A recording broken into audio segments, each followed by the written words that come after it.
Welcome to 7 news Telugu bulletin. ముందుగా headlines. సచివాలయంలో జరిగిన రాష్ట్ర మంత్రివర్గ సమావేశంలో పాల్గొన్న ముఖ్యమంత్రి చంద్రబాబు నాయుడు.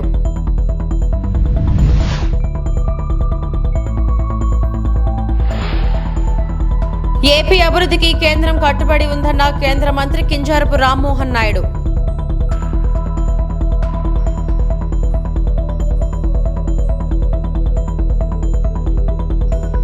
ముఖ్యమంత్రి చంద్రబాబుపై మాజీ మంత్రి అంబటి రాంబాబు ధ్వజం.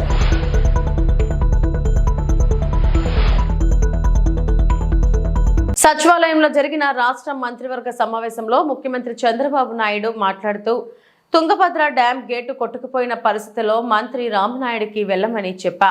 వెంటనే ఆయన స్పందించి నిపుణులు కన్నయ్య నాయుడు, మన ఇంజనీరింగ్ నిపుణుల ద్వారా స్టాఫ్ గేట్లను అమర్చి నీటి వృధాను అరికట్టేలా చర్యలు తీసుకున్నారు. దీనివల్ల నీటిని నిల్వ చేసుకునే అవకాశం కలిగింది. తుంగభద్ర డ్యామ్ ఏమైంది, కొట్టుకోమైంది, అందరూ ఆశలు పెట్టారు. నేను అన్నా రామానాయుడు గారికి ఫోన్ చేసి మెసేజ్ పెట్టారు, రామానాయుడు నువ్వు మంత్రి వెళ్ళండి, మీరంతా ఆఫీస్ వెళ్ళండి, వెళ్ళిపోయి ఫైట్ చేయండి, అవసరమైతే కన్నానాయుడిని తీసుకుపోమన్నాం.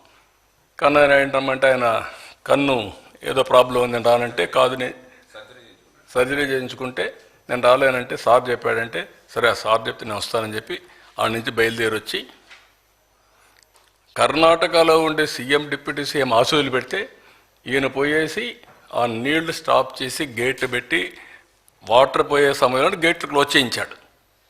దానివల్ల ఏమైంది, ఇప్పుడు మళ్ళా రిజర్వాయర్ పూర్తయ్యే పరిస్థితి వస్తూ ఉంది. 86 టీఎంసీకి వెళ్ళింది, ఇంకా నీళ్లు వస్తున్నాయి. 109 టీఎంసీ వస్తాయి. ఒక 40-45 టీఎంసీ నీళ్లు ప్రొటెక్ట్ చేయగలిగాం. ఏపీ అభివృద్ధికి కేంద్రం కట్టుబడి ఉందని కేంద్ర మంత్రి కింజారపు రామ్మోహన్ నాయుడు స్పష్టం చేశారు. రాష్ట్రానికి వివిధ రకాల పరిశ్రమలు వచ్చేందుకు కేంద్రం సాయం చేస్తుందని తెలిపారు. ఏపీ అభివృద్ధికి కేంద్రం కట్టుబడి ఉంది. ఓర్వకల్లు, కొప్పర్తికి ఇండస్ట్రియల్ స్మార్ట్ సిటీలు మంజూరు. హైదరాబాద్, బెంగళూరు, విశాఖ, చెన్నై కారిడార్లు అభివృద్ధి చేస్తాం. ఓర్వకల్లు, కొప్పర్తిలో మౌలిక వసతులు ఏర్పాటు చేస్తాం. కొప్పర్తి, విశాఖ, చెన్నై కారిడార్ కిందకు వస్తుంది. కొప్పర్తిలో ఉత్పత్తి రంగంపై ప్రత్యేక దృష్టి పెట్టాం. కేంద్రం, రాష్ట్రం కలిసికట్టుగా ముందుకెళ్తున్నాయి. గత 5 ఏళ్లుగా వైసీపీ హయాంలో ఏపీ వెనుకబడింది అని కేంద్ర మంత్రి రామ్మోహన్ నాయుడు అన్నారు. ఏదైతే ఆ బేసిక్ ఇన్ఫ్రాస్ట్రక్చర్ ఈ యొక్క నోడ్ లో మనం క్రియేట్ చేస్తున్నామో దానికి సంబంధించి 12,000 కోట్ల వరకు కూడా ఇన్వెస్ట్మెంట్స్ ఈ యొక్క నోడ్ లో వచ్చేటటువంటి అవకాశం ఉంది. ఈ నోడ్ ని సుమారు 45,000 ఎంప్లాయ్మెంట్ జనరేషన్ కూడా ఈ యొక్క నోడ్ ద్వారా అవుతుంది. సుమారు ఈ యొక్క ఓర్వకల్ తాలూకా నోడ్ ను మనం చూసుకుంటే కర్నూలు జిల్లాలో ఉన్నటువంటి ఓర్వకల్ నోడ్ చాలా ఆ ప్రాంతానికి మనకు తెలిసినదే, రాయలసీమ లాంటి వెనుకబడినటువంటి ప్రాంతంలో జాబ్ క్రియేషన్ ఎంత ముఖ్యమైనటువంటిదో, ఎకనామిక్ యాక్టివిటీ పెంపొందించాల్సినటువంటి అవసరం ఎంత ఉందో మనం అందరికీ కూడా తెలిసినటువంటి విషయమే. అందుకనే ప్రత్యేకంగా ఈ యొక్క ఓర్వకల్ నోడ్ను కూడా సెలెక్ట్ చేసి మరి ఇక్కడ అభివృద్ధి చేయడానికి కేంద్ర ప్రభుత్వం ద్వారా రాష్ట్ర సహకారంతో దీనికి కూడా శ్రీకారం చుట్టడం జరుగుతుంది. మరొక నోడ్ మనకి కొప్పర్తిలో ఏర్పాటు చేస్తున్నాం. కడప జిల్లాలో కొప్పర్తి, విశాఖపట్నం, చెన్నై ఇండస్ట్రియల్ కారిడార్ లో వస్తుంది. ఈ యొక్క నోడ్ కోసం సుమారు 2,595 ఎకరాలు దీనికి కూడా కేటాయించడం జరిగింది. మరి ఈ యొక్క కార్యక్రమం ద్వారా ఇక్కడ NICDIT ద్వారా సుమారు 2,137 కోట్ల రూపాయలు ఈ యొక్క కొప్పర్తి నోడ్ లో ప్రభుత్వం ఖర్చు పెట్టి అక్కడ ఇన్ఫ్రాస్ట్రక్చర్ అంతా కూడా చేయడం జరుగుతుంది. ఈ ఇన్ఫ్రాస్ట్రక్చర్ ద్వారా ఇక్కడ రావాల్సినటువంటి ఇండస్ట్రీస్ ఏదైతే మన కొప్పర్తి నోడ్ ఉందో అక్కడ renewable energy, engineering, chemical, metallic and non metallic, textile and auto components ఈ యొక్క మ్యానుఫ్యాక్చరింగ్ సెక్టర్ మీద దృష్టి పెట్టి ఇక్కడ ఈ 2,137 కోట్ల రూపాయలు అక్కడ కావాల్సినటువంటి బేసిక్ ఇన్ఫ్రాస్ట్రక్చర్ ఆ నోడ్ డెవలప్మెంట్ కోసం మనం పెడితే సుమారు 8,860 కోట్ల రూపాయల వరకు ఇన్వెస్ట్మెంట్స్ ఇక్కడ వచ్చేటటువంటి పరిస్థితి ఇక్కడ ఏర్పడుతుంది. అలాగే సుమారు 54,500 వరకు కూడా ఎంప్లాయ్మెంట్ జనరేషన్ ఈ యొక్క నోడ్ ద్వారా ఇక్కడ క్రియేట్ అవుతుంది. మనం చూసుకుంటే ఎప్పటి నుంచో ఈ కడప జిల్లా గాని, కర్నూలు జిల్లా గాని, రాయలసీమ జిల్లాలో గతంలో ఎన్నో సందర్భాల్లో దీని గురించి చర్చించుకున్నాం. అక్కడ చాలా పొటెన్షియల్ ఉంది. బెంగళూరు సమీపంలో ఉంటుంది, చెన్నై సమీపంలో ఉంటుంది, మరొక పక్కన హైదరాబాద్ లో సమీపంలో ఉంటుంది. కానీ గతంలో పెద్ద ఎత్తున అక్కడ కార్యక్రమాలు చేయలేకపోవడం వల్ల ఆశించినటువంటి స్థాయిలో అభివృద్ధి జరగలేకపోయింది. కానీ ప్రభుత్వం, రాష్ట్ర ప్రభుత్వం, కేంద్ర ప్రభుత్వం ఇద్దరు కూడా కలిసి కట్టుగా ఒక నిర్ణయం తీసుకొని ఈ 2 నోడ్స్ ను కూడా సెలెక్ట్ చేసుకొని మంచి నిర్ణయంతో ఈ రోజు కేబినెట్ లో కూడా అప్రూవల్ తీసుకున్నాం. ఇది ఎలా సాధ్యమైందంటే డబుల్ ఇంజిన్ గ్రోత్ తాలూకా ఇది ఒక రిజల్ట్ అనేది కూడా మనం చెప్పుకోవాలి. పోలవరానికి 12,000 కోట్లు ఇచ్చేందుకు కేంద్రం అంగీకారం. నవంబర్లో పోలవరం పనులు మళ్లీ ప్రారంభించేలాగా నిధులు వస్తాయి. అమరావతి పోలవరం పూర్తి చేసేందుకు కేంద్రం కట్టుబడి ఉందని కేంద్ర మంత్రి రామ్మోహన్ నాయుడు తెలిపారు. ప్రాజెక్టుకి సంబంధించినటువంటి 12,000 కోట్ల రూపాయలు కూడా ఈరోజు అప్రూవల్ చేసుకొని అది కూడా శ్రీకారం చుట్టడం జరిగింది. సో ఈ రెండు కార్యక్రమాలు ఆంధ్రప్రదేశ్ రాష్ట్రానికి చాలా ముఖ్యమైనటువంటివి. గతంలో కూడా చంద్రబాబు నాయుడు గారు పోలవరం ప్రాజెక్టును పూర్తి చేయాలన్న ఆలోచనతో ఎంతో కృషి చేసి 2014 నుంచి 19 వరకు ప్రాజెక్ట్ని సుమారు 74% వరకు పూర్తి చేస్తే జగన్మోహన్ రెడ్డి ప్రభుత్వం వచ్చిన తర్వాత ఆయన తీసుకున్నటువంటి తప్పుడు నిర్ణయాల వల్ల ఈరోజు ప్రాజెక్టు కూడా పూర్తిగా వెనక్కి వెళ్లేటటువంటి పరిస్థితి ఏర్పడింది. మళ్ళీ దాని తాలూకా ప్రత్యేకత తెలుసుకొని మరి కేంద్ర ప్రభుత్వం రాష్ట్ర ప్రజల్ని దృష్టిలో పెట్టుకొని అది ఒక కేంద్ర ప్రభుత్వం ప్రాజెక్టు కాబట్టి దాని మీద కూడా సానుకూలంగా స్పందించి ఇమీడియట్ గా దానికి కూడా ఈ రోజు కేబినెట్ ద్వారా అప్రూవల్ చేసి 12,000 కోట్ల రూపాయలు శాంక్షన్ చేయడం జరుగుతుంది. వీలైనంత త్వరగా చంద్రబాబు నాయుడు గారి తాలూకా ఆలోచన ఏంటంటే నవంబర్ కల్లా మనం పనులు అక్కడ తిరిగి స్టార్ట్ చేయాలి. సీజన్ మనకి మళ్ళీ వర్షాకాలం వచ్చే ముందే చాలా వరకు కూడా అక్కడ ఉన్నటువంటి కన్స్ట్రక్షన్ మనం స్టార్ట్ చేసి ప్రోగ్రెస్ ని మనం ముందుకు నడిపించాలనే ఆలోచనతో చంద్రబాబు నాయుడు గారు కూడా పెద్ద ఎత్తున ఆ యొక్క ప్రాజెక్టు మీద కూడా మళ్ళీ తిరిగి దృష్టి పెట్టడం వల్లే ఇవన్నీ కూడా సాధ్యమయ్యాయని కూడా ఈ రోజు గర్వంగా ఈ సందర్భంగా తెలియజేసుకుంటున్నాను. పోలవరం ప్రాజెక్టుకు చంద్రబాబే సరిగ్రహం అని ఆయన వల్లనే ప్రాజెక్టుకు ఈ రోజు ఈ దుస్థితి నెలకొందని మాజీ మంత్రి అంబటి రాంబాబు స్పష్టం చేశారు. నాడు సీఎంగా వైఎస్ జగన్మోహన్ రెడ్డి కృషి వల్లనే పోలవరంకు కేంద్రం నిధులు ఇస్తుందన్న ఆయన నిజానికి నాడు ఎన్నికల ముందు ఆ నిధులు రాకుండా చంద్రబాబు కుట్ర చేశారని వెల్లడించారు. పోలవరంకు కేంద్రం నిధులపై వైఎస్ జగన్ కి క్రెడిట్ రాకూడదన్న దురుద్దేశంతోనే చంద్రబాబు ఆ పని చేశారని ఇప్పుడు అవే నిధులకు కేంద్రం గ్రీన్ సిగ్నల్ ఇచ్చిందని చెప్పారు. పోలవరం ప్రాజెక్టు పనులపై చంద్రబాబు చెబుతున్నవన్నీ అసత్యాలని అభూత కల్పనలని అంబటి రాంబాబు ఫైర్ అయ్యారు. గుంటూరులోని తన నివాసంలో మాజీ మంత్రి అంబటి రాంబాబు మీడియాతో మాట్లాడారు. పోలవరం తొలిదశ పూర్తి చేయడానికి అవసరమైన 12,157 కోట్ల నిధుల విడుదల కేంద్రం ఆమోదించడంపై సీఎం చంద్రబాబు ప్రెస్ మీట్ పెట్టి అవాస్తవాలు చెబుతూ జగన్ ని దివంగత రాజశేఖర రెడ్డి గారిని దూషించారని మాజీ మంత్రి మండిపడ్డారు. చంద్రబాబు నాయుడు గారు కేబినెట్ మీటింగ్ అనంతరం రాష్ట్ర కేబినెట్ మీటింగ్ అయిపోయిన తర్వాత ఓ ప్రెస్ మీట్ పెట్టి దాన్ని వారు అనౌన్స్ చేశారు. ఇది ఒక చరిత్ర అని చెప్పారు. దానితో పాటుగా అనేకమైన విషయాలను మళ్ళా వల్లివేసేటటువంటి కార్యక్రమం చేశారు. దీని గురించి కొన్ని విషయాలు మీ ద్వారా ప్రజలకు తెలియపరచాలనే ఉద్దేశంతో మీ ముందుకు రావడం జరిగింది. చంద్రబాబు నాయుడు గారు ఇంతకు ముందే మీడియాతో మాట్లాడినటువంటి విషయాలను కూడా ఏదైతే అవాస్తవాలను అభూత కల్పనలను జగన్మోహన్ రెడ్డి గారిని దివంగత రాజశేఖర రెడ్డి గారిని దూషించేటటువంటి కార్యక్రమం పోలవరాన్ని ఆసరాగా చేసుకొని ఈ 12,157 కోట్లు విడుదలైన సందర్భాన్ని పురస్కరించుకొని మళ్ళా ఆయన కథంతా చెప్పుకొచ్చాడు. డయాఫ్రామ్ వాళ్ళు కొట్టుకుపోవడానికి జగన్మోహన్ రెడ్డి కారణమని, ఒక దుష్ట ప్రభుత్వం వచ్చి ఈ పోలవరాన్ని వెనక్కు తీసుకువెళ్ళిపోయిందనేటువంటి మాటలు మాట్లాడుతూ వచ్చారు. నేను జనరల్గా ఏదైనా ఇరిగేషన్ మంత్రి గారు మాట్లాడతాడేమని అనుకున్నాను ఈ విషయాలు. ఆయన కాకోకుండా నారా చంద్రబాబు నాయుడు గారే మాట్లాడారు. సరే, అది వేరే అంశం అనుకోండి. ఎవరు మాట్లాడినా ప్రభుత్వం వైపు నుంచి మాట్లాడారు. ఈ 12,157 కోట్ల రూపాయలు మొదటి దశను పూర్తి చేయడానికి అవసరమైనటువంటి నిధులు. మొదటి దశ అంటే 41.15కి సంబంధించినటువంటి దశ. That is the first stage. ఆ దశ పూర్తయిన తరువాత రెండవ దశకు వెళ్తారు. అది 45.72. ఆ లెవెల్కి వాటర్ నింపడానికి వీలుగా. That is the project. Ultimate గా అక్కడ దాకా చేయాలి. మొదటి దశను పూర్తి చేసుకొని రెండవ దశకు వెళ్ళేటటువంటి కార్యక్రమం. మొదటి దశ పూర్తి కావడానికి ఈ 12,157 కోట్ల రూపాయలు కేంద్ర ప్రభుత్వం కేబినెట్లో ఆమోదించి విడుదల చేస్తే తప్ప జరగదు. దీని వెనుక జగన్మోహన్ రెడ్డి గారు అనేక పర్యాయాలు ఆయన ముఖ్యమంత్రి బాధ్యతలు స్వీకరించిన తర్వాత ఈ మొదటి దశ పూర్తి కావడానికి కావలసిన నిధుల కోసం అనేక పర్యాయాలు ప్రధానమంత్రి గారితోనూ అప్పుడున్నటువంటి జలశక్తి మంత్రి గారితోనూ పలుమార్లు వారితో చర్చించి వారిని ఆమోదింపచేసి వారిని ఒప్పించి ఇవన్నిటినీ కూడా విడుదల చేయడానికి దోహదపడ్డారనే విషయాన్ని ఇవాళ మీకు చెప్పదలుచుకున్నాను. చంద్రబాబు నాయుడు గారు రాగానే టక్కన చూసి ఈ 12,157 కోట్లు రిలీజ్ చేయలేదనే వాస్తవాన్ని ప్రజలు గమనించాలి, మేధావులు గమనించాలి. సరే, చంద్రబాబు నాయుడు గారు గమనించినా గమనించినట్టుగా ఉంటారు కాబట్టి వారికి నేనేం ప్రత్యేకంగా చెప్పాల్సిన అవసరం లేదు. ఈ సందర్భాన్ని పురస్కరించుకుని ఆయన సుదీర్ఘమైనటువంటి ఉపన్యాసాన్ని మీడియాలో చెప్పారు కాబట్టి, అనేక అసత్యాలను మా మీద రుద్దేటటువంటి ప్రయత్నం చేశారు కాబట్టి కొన్ని అంశాలను మళ్ళా తిరిగి చెప్పవలసినటువంటి. కూటమి ప్రభుత్వం అధికారంలోకి వచ్చాక ఏపీలో దాడులు, హత్యలు, అక్రమాలు తప్ప ఈ 3 నెలల్లో వాళ్ళు చేసింది ఏమీ లేదు. గురజాల నియోజకవర్గం పిడుగురాల మండలం జూలకల్లో దళిత మహిళ మనీషా తన తండ్రి రేషన్ షాపును ఆయన చనిపోయాక చూసుకుంటుంటే టీడీపీ అధికారంలోకి వచ్చాక షాపు తీసేయడమే కాకుండా అక్రమ కేసులు పెడతామని హింసించడంతో కాలువలో దూకి ఆత్మహత్య చేసుకుంది. ఇంతకన్నా దుర్మార్గం ఇంకొకటి ఉండదు. ముఖ్యంగా ఎస్సీ ఎస్టీలపై దాడులు చేస్తున్నారు. పోలీసులు వెంటనే దీనిపై చర్యలు తీసుకోవాలి.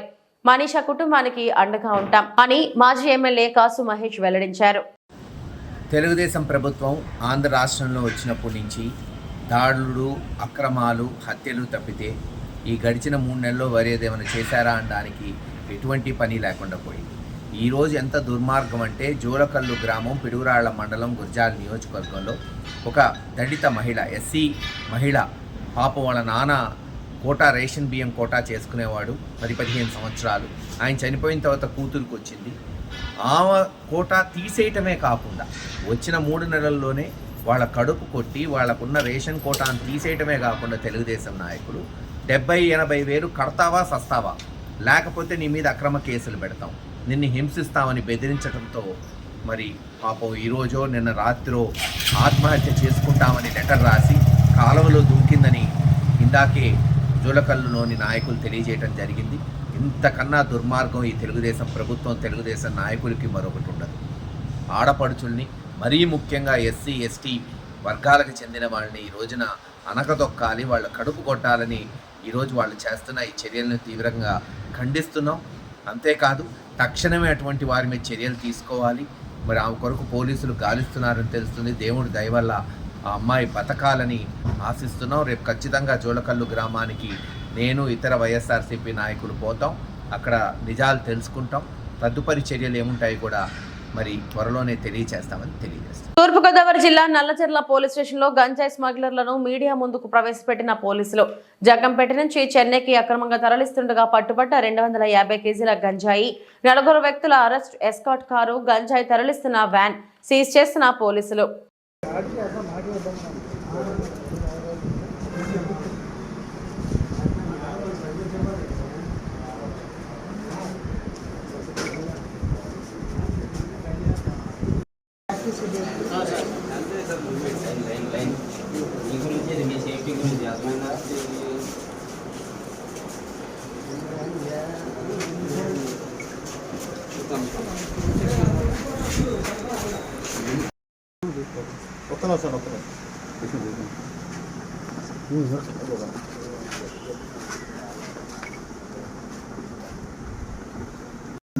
అదేవిధంగా మన SP east Godavari Narasimha Kishore CS గారు ఉత్తర్వుల మేరకు, అలాగే మన ఎంపీఓ జయకుమార్ డిఎస్పీ పర్యవేక్షణలో భాగంగా మాకు రాబడినటువంటి సమాచారం మేరకు మేము నిన్న 27వ తారీఖున టోల్ ప్లాజా దగ్గర మా మధ్యవర్తుల సమక్షంలో ఇన్ఫర్మేషన్ గ్యాదర్ చేసుకొని అక్కడ మేము వెహికల్ చెక్కింగ్ పెడుతుంది. అటువైపు నుంచి అంటే టువర్డ్స్ రాజమండ్రి నుంచి ఇటువైపు ఏలూరు వెళ్ళేటువంటి వేలో ఒక ఫస్ట్ డిజైర్ అనేటువంటి షిఫ్ట్ వెహికల్ అయితే షిఫ్ట్ వెహికల్ కనబడింది. దాన్ని బేస్ చేసుకొని మేము ఆపుతుంటే అది సస్పిషియస్గా కొంతమంది బాగా వ్యక్తులు దాని వెనకే దాన్ని అంటే 1 ఆఫ్ ది 70 అనేది మైలేటింగ్ వెహికల్. ఆ బట్ దాన్ని దీనికి ఏం చేస్తాం, ఒక 2-3 మినిట్స్కి ఒక వెహికల్ ఇన్సూర్ కానీ అవుతుంటాం. దానిలో ఎప్పుడైతే మనం దాటామో వాళ్ళు కూడా ఇమీడియట్లీ అక్కడ తీసుకుని బయటకు వెళ్ళడం జరుగుతుంది. పారిపోయే టైంలో మనం సిబ్బంది కూడా పడుతున్నాము. అండ్ మనం సస్పిషియస్గా ఉన్న వాళ్ళు దాన్ని మధ్యవర్తి సమక్షంలోనూ దాన్ని ఒకసారి వెరిఫై చేసి చూడగా సుమారు దానికి వెయిట్ వచ్చేసి 262 కేజీల యొక్క గాంజా అనేది 10 బస్తాల రూపంలో దొరకడం జరిగింది. దీన్ని తదుపరి విచారణ నిమిత్తం ఇందులో భాగంగా ఒక 4 మందిని అరెస్ట్ చేశాను. దీనికి ఒక ఫార్వర్డ్ అండ్ బ్యాక్ అండ్ కూడా నేను ఇన్వెస్టిగేషన్ ఫర్దర్ తీసుకుంటాను. ఈ వ్యక్తులందరూ కూడా as per guidelines and NDPS act, narcotics drugs substance act 1985 ప్రకారం సెక్షన్స్ అప్లికబుల్ చేసి కోర్టులో ప్రొడ్యూస్ చేయడం జరుగుతుంది. నూజివేడు IIITలో విష జ్వరాలు, డయేరియాతో విద్యార్థులు ఇబ్బందులు పడుతున్న తరుణంలో రాష్ట్ర గృహ నిర్మాణ సమాచార శాఖ మంత్రి కొలుసు పార్థసారథి IIITని సందర్శించారు. IIIT ప్రాంగణంలో ఉన్న ఫుడ్ కోర్టును తనిఖీ చేసి సిబ్బంది నిర్వాహకులపై ఆగ్రహం వ్యక్తం చేశారు. విద్యార్థులకు ఊరికనే ఫుడ్, అల్పాహారం అందించడం లేదని, నాణ్యమైన ఆహార ఉత్పత్తులను అందించాలన్నారు. ఫుడ్ కోర్టులో ఉన్న పరిశుభ్ర పరిస్థితిపై, అక్కడ వినియోగిస్తున్న సరుకులు, వంట నూనె, సాస్, చికెన్, అల్లం పేస్ట్, ఇతర ఆహార పదార్థాలను పరిశీలించి అసంతృప్తిని వెల్లబుచ్చారు. ఫుడ్ ఇన్స్పెక్టర్ను పిలిపించి తగు చర్యలు తీసుకోవాలని సూచించారు. అనంతరం IIITలోని మెస్లను సందర్శించారు. ఈ సందర్భంగా విద్యార్థులు "వీ వాంట్ జస్టిస్" అంటూ నినాదాలు చేశారు. మెస్లో విద్యార్థుల కోరిక మేరకు భోజనం రుచి చూశారు. మెస్లో ఫుడ్ కోర్టు వద్ద విద్యార్థులు అసంతృప్తిగా డస్ట్బిన్లో పడేస్తున్న ఆహార పదార్థాలను గమనించారు. అక్కడ వంటశాలను, వంటలకు ఉపయోగిస్తున్న ఉత్పత్తులను పరిశీలించి ఆగ్రహం వ్యక్తం చేశారు. విద్యార్థులతో కలిసి సమావేశ మందిరంలో ముఖాముఖి మాట్లాడారు. ఈ సందర్భంగా విద్యార్థులు IIITలో తాము ఎదుర్కొంటున్న ఇబ్బందులను మంత్రి పార్థసారథి దృష్టికి తీసుకొచ్చారు. ఇక్కడ చదువుకున్న విద్యార్థులు అనేక ఉన్నత స్థానాలకు వెళ్ళి పెద్ద స్థాయిలో సెటిల్ అయ్యారు. మరి ఇక్కడ పరిస్థితులు ఇప్పుడు ప్రస్తుతం చూస్తూ ఉంటే అది గత చరిత్రగా మిగిలిపోతుందేమో అనే భయం కనపడతా ఉంది. ఇక్కడ పరిస్థితులు చూస్తే చాలా వరకు ప్రభుత్వం యొక్క ఇంటర్వెన్షన్ అవసరం ఉన్నట్టు కనపడతా ఉంది. ప్రత్యేకంగా మెస్ విషయంలో ఆ మెస్ కండిషన్స్ ని మార్చి హైజీనిక్ కండిషన్స్ ఏ విధంగా ఏర్పాటు చేయాలి, మెనూకు సంబంధించి కానీ లేదా ఫుడ్ క్వాలిటీ గురించి కానివ్వండి, దీని మీద ఒక ప్రత్యేకమైన నిఘా లేకపోతే ఒక సూపర్విజన్ అనేది పర్మనెంట్గా కేవలం ఈ ఫుడ్ తర్వాత కిచెన్, డైనింగ్ హాల్స్, ఇక్కడ కండిషన్స్ అన్నిటిని మెయింటైన్ చేస్తానికి ఒక అధికారి ఉండాల్సిన అవసరం అయితే కనబడతా ఉంది. తప్పుకోకుండా దీని మీద, ఎందుకంటే ఇప్పటికే నాకు నారా లోకేష్ బాబు గారు ఈ IIITలో పొద్దున ప్రెస్లో కనపడంగానే ఆయన స్పష్టమైన ఆదేశాలు ఇవ్వటం జరిగింది. వెంటనే అక్కడ ఏం జరుగుతుంది, ఎందుకు ఈ విధంగా జరిగింది అని చెప్పేసి ఆయన నాకు చెప్పారు. వెంటనే బయలుదేరి క్యాబినెట్ మీటింగ్ అవగానే బయలుదేరి ఇక్కడ రావడం జరిగింది. వారి స్టూడెంట్స్ అందరూ కూడా వారి సమస్యలు ఏమిటి, ఎందుకు ఇటువంటి పరిస్థితులు ఉన్నాయని చెప్పేసి వారికి అర్థమైనంత వరకు వాళ్ళు చెప్పారు. తప్పకుండా అధికారులతో కూడా ఇప్పుడు మాట్లాడతాను నేను. ఈ క్యాటరర్స్ విషయంలో ఏం చేయాలి, వాళ్ళ కాంట్రాక్ట్ కండిషన్స్ ఏమిటి, ఈ కిచెన్ అదేవిధంగా డైనింగ్ హాల్స్ మెయింటెనెన్స్కి ఎటువంటి చర్యలు తీసుకోవాలి, వీటి మీద తప్పకుండా అధికారులతో చర్యలు తీసుకుంటాను, చర్చిస్తాను. చర్చించి ప్రభుత్వం తరఫు నుంచి ఎటువంటి ఇంటర్ఫరెన్స్ కావాలో కూడా అడిగి తెలుసుకుని ప్రభుత్వం తరఫు నుంచి అది కూడా చేస్తానని చెప్పేసి మనం చేస్తాను. మరి అక్కడ స్టూడెంట్స్ చెప్పిన దాన్ని బట్టి గత ప్రభుత్వం మెస్ ఛార్జెస్ లేకపోతే వాళ్ళకి రావాల్సిన ఫీజులు సరైన సమయానికి రాక, లేకపోతే 1 సంవత్సరం 2 సంవత్సరాల తర్వాత రావటం, ఇటువంటి పరిస్థితి మూలంగా కూడా విద్యార్థులు చెప్పిన దాన్ని బట్టి ఈ క్యాటరర్స్ కొద్దిగా మొండికేసి మాకు పేమెంట్ రావట్లేదు కదా, మేము ఏ విధంగా పెడతాము అనే ధోరణిలో మాట్లాడినట్లు మరి విద్యార్థులు చెప్పారు. కానీ ఒక్క విషయం, నాగార్జున సాగర్ ప్రాజెక్టుకు కొనసాగుతున్న కృష్ణమ్మ 26 క్రస్ట్ గేట్ల ద్వారా దిగువకు నీటి విడుదల.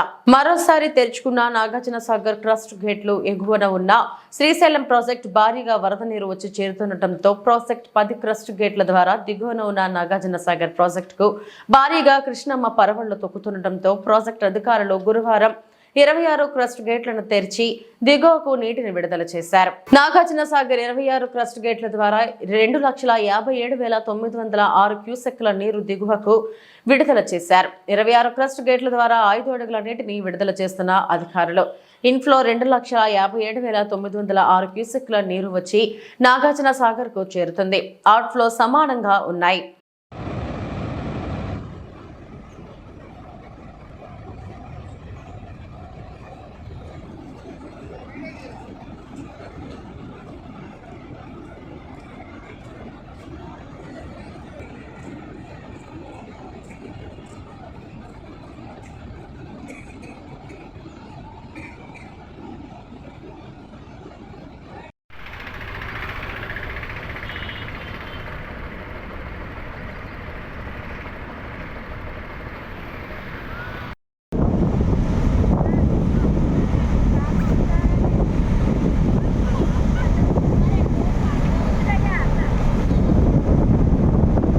హాస్పిటల్ పరిశీలనకు వచ్చి సూపరింటెండెంట్ చైర్లో కూర్చొని ఆదేశాలు.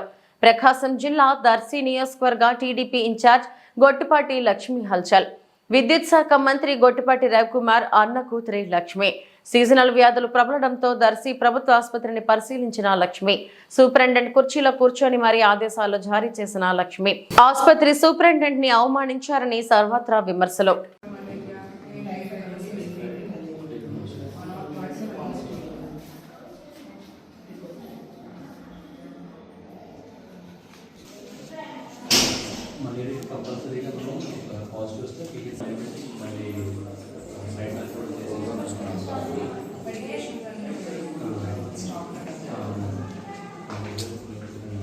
చిల్లకూరు మండలం మామిడి సమీపంలో ఆర్టీసీ బస్సు బోల్తా ప్రమాద సమయంలో బస్సులో 35 మంది ప్రయాణికులు 5గురికి తీవ్ర గాయాలు. నెల్లూరు నుంచి ముత్తకూరు మీదుగా కోటకు వెళ్తుండగా మామిడి వద్ద అదుపు తప్పి బస్సుకు ప్రమాదం. గాయపడిన ప్రయాణికులను ఆసుపత్రికి తరలించిన స్థానికులు.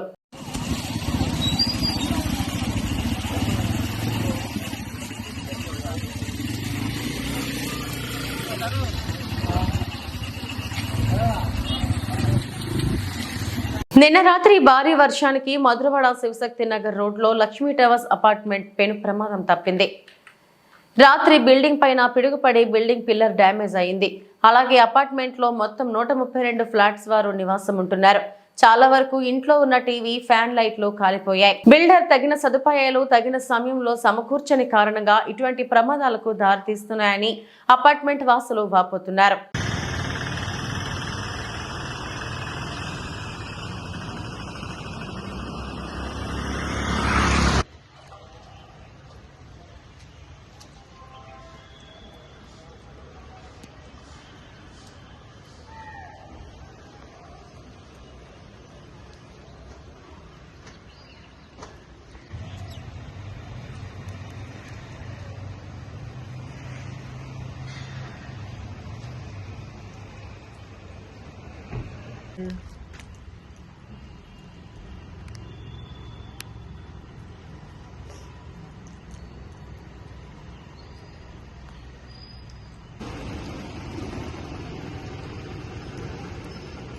గణేష్ నవరాత్రి ఉత్సవాలను ప్రశాంతంగా జరుపుకోవాలని ఏఎస్పీ అవినాష్ కుమార్ అన్నారు.